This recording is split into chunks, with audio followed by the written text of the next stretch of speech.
Welcome to ForexTV.com's PM Exchange. It's Thursday, May 28th. I'm Julie Sinha with your currency commentary.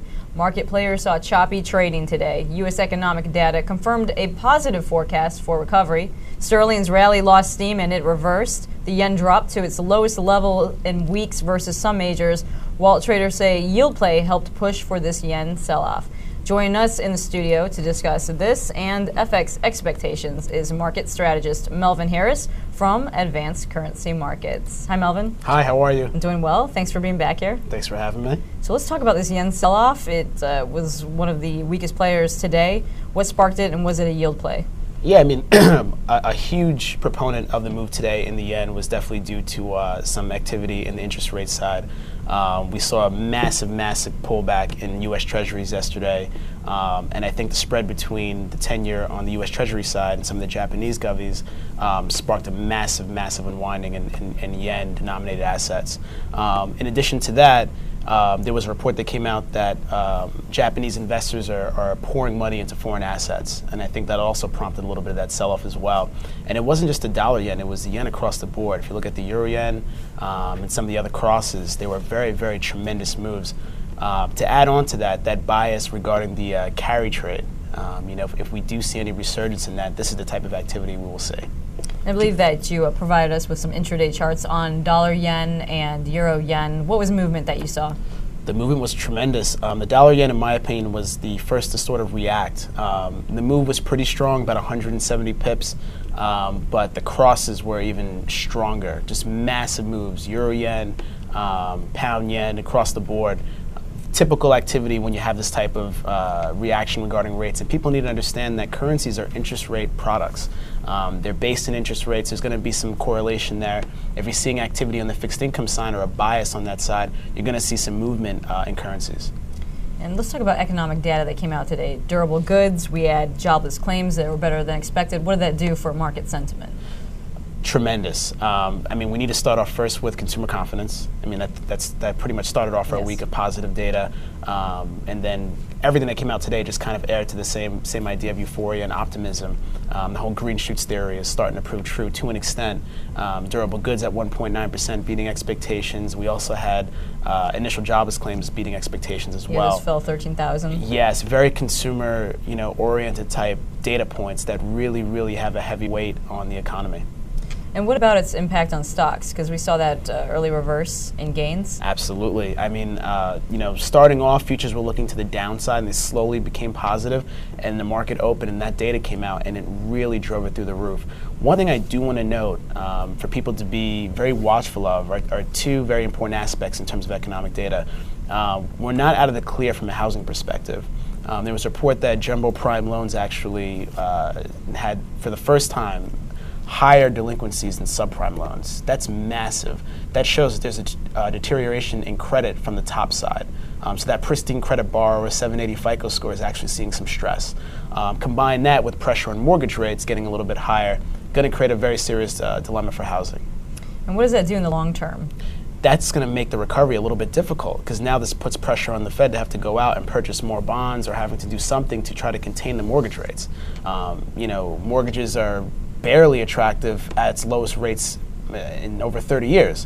I can only imagine if rates jump 200, 300 basis points, what's that going to do for the bias regarding the housing sector and the overall recovery in the long term. Okay, and let's move on to the commodity-linked currencies. We saw some interesting movement from CAD, Aussie, the New Zealand dollar, Kiwi, that really made some moves today. Can you talk about these currencies? Kiwi, New Zealand dollar, whatever you want to call it. Yeah. Let's start off with the Kiwi, because I think that's probably exactly the most exciting, the most interesting story today. We had some announcements out of the rating agencies affirming their perspective that the outlook is stable in that region. Other reports that the government is kind of tightening up the money that they're actually allocating towards stimulus is starting to tighten that up. I mean, they look very good from a balance sheet perspective. Their debt is only 40% of GDP, a huge difference than when you look at their counterparts in the UK, like the sterling.